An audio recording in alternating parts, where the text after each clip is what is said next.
Take our lead, let's help you make your mark. Our goal is your satisfaction. Let us show you the way.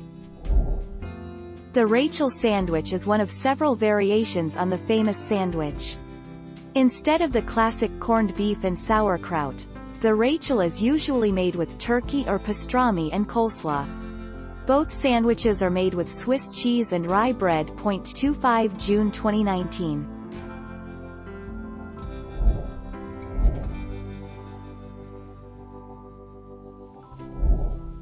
Take our lead.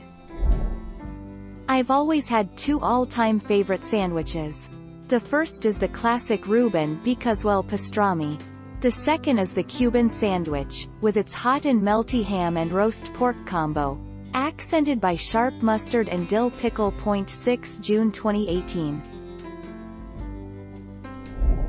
Thank you for watching. Please subscribe and hit the bell notification.